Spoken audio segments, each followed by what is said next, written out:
Badan Eksekutif Mahasiswa Universitas Gadjah Mada hanya kumpulan orang bayaran untuk menjelekkan pemerintah. Kalau Anda adalah mahasiswa, alumni, dosen, atau orang tua mahasiswa UGM, saya minta maaf ya. Tapi yang dilakukan BEM UGM saat ini memang pantas membuat orang curiga. Senin lalu mereka baru saja menyatakan mosi tidak percaya terhadap Rektor UGM Ova Emilia.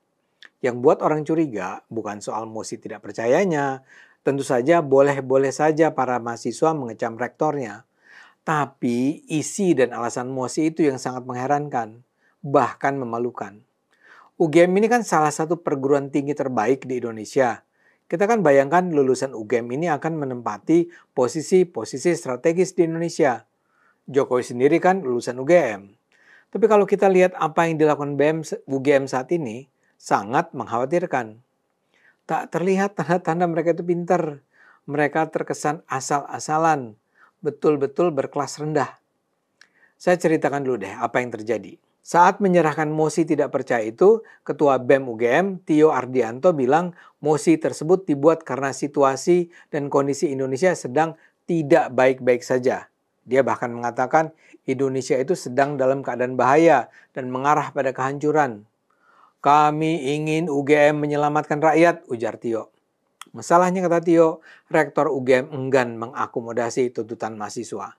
Di mata BEM UGM, biang masalah Indonesia ini adalah Jokowi. Mereka menganggap Jokowi adalah pembunuh demokrasi dan UGM berperan dalam membesarkan kekuasaan Jokowi. Menurut Tio, meski kini pemerintah dipimpin Prabowo Gibran, kekuasaan hari ini tetap merupakan kelanjutan dari kehendak politik Jokowi. UGM mestinya turut bertanggung jawab dengan menegaskan keberpihakannya, ucap Tio. BEM menuntut agar rektor menyatakan mosi tidak percaya kepada lembaga negara. BEM menilai UGM memang sudah menyelenggarakan kegiatan diskusi yang mengkritik realitas politik hari ini. Tapi diskusi itu, kata Tio, tidak lebih dari sebuah akrobat dalam panggung media, sementara ketidakadilan dan penindasan terus tetap serta senantiasa terjadi di mana-mana. Tio mengatakan mahasiswa tidak akan mencabut sikap mosi tidak percaya mereka kepada rektor selama kampus tidak menyatakan sikap politik yang jelas terhadap rezim. Nah, sampai titik ini, izinkan sekarang saya bertanya, apakah rektor UGM memang mengabaikan permintaan mahasiswa? Sebenarnya tidak. Rektor UGM Ova Emilia sudah bersedia bertemu dengan mahasiswa yang berkemah di depan Baleirung pada 21 Mei yang lalu.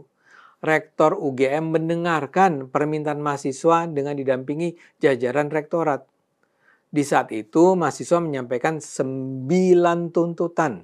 Yang utama, BEM menuntut rektorat menyatakan mosi tidak percaya terhadap lembaga-lembaga penyelenggara negara. Selain itu, mahasiswa juga menuntut rektorat untuk menolak seluruh bentuk militerisme di ruang sipil, mempertanyakan realokasi anggaran pendidikan, ruang publik yang inklusif, hingga tuntutan melakukan pembacaan ulang terhadap seluruh perangkat penanganan, pencegahan, dan pelaporan kekerasan seksual di UGM.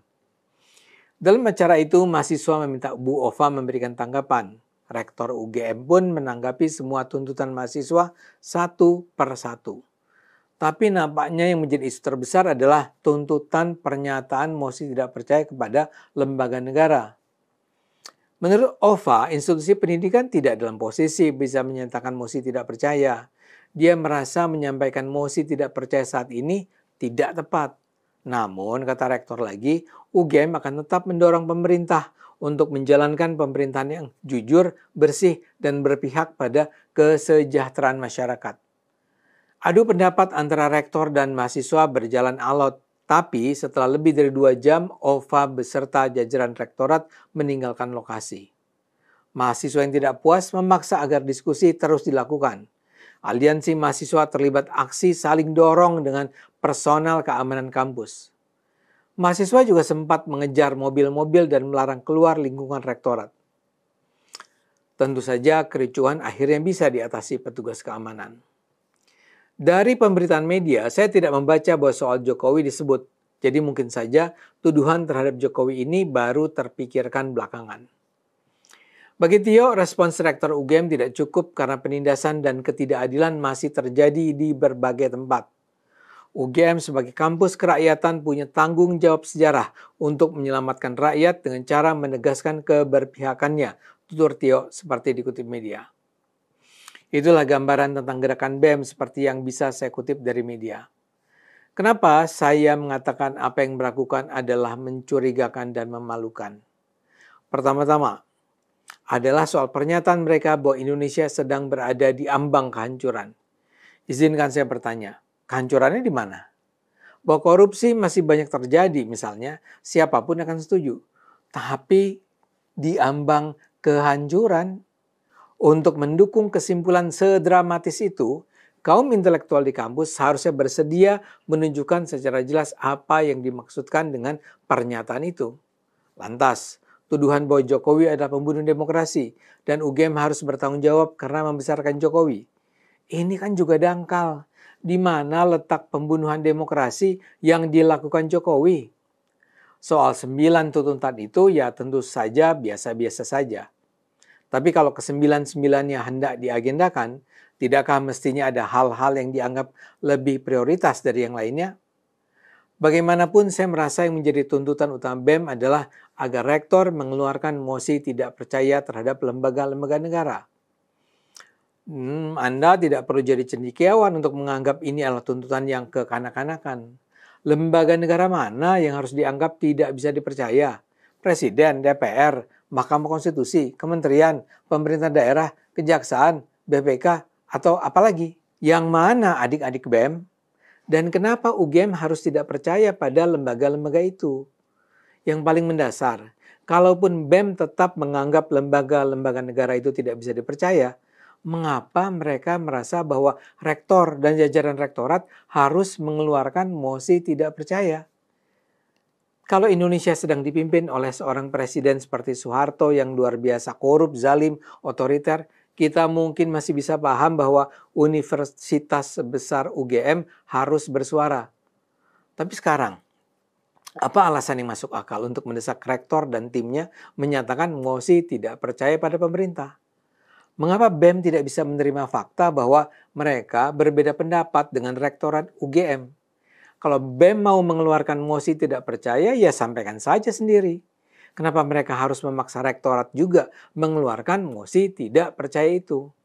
Mengapa pakai dorong-dorongan, mengejar-ngejar, dan mungkin terus melakukan aksi protes? Saya tidak percaya BEM hanyalah orang-orang bayaran. Tapi seharusnya ya mereka bisa lebih pintar dari apa yang mereka pertunjukkan. BEM seharusnya introspeksi diri. Dalam demokrasi, kebebasan berbicara memang harus dilindungi. Tapi mereka yang memperjuangkan demokrasi harus juga bersedia mendengarkan dan menerima bahwa orang lain mungkin tidak sependapat. Ayo gunakan akal. Terima kasih sudah menyimak pembahasan kita kali ini sampai akhir.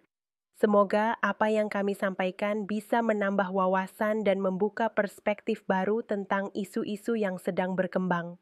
Kalau kamu merasa informasi ini penting, jangan ragu untuk like, subscribe, dan bagikan video ini ke teman atau keluarga.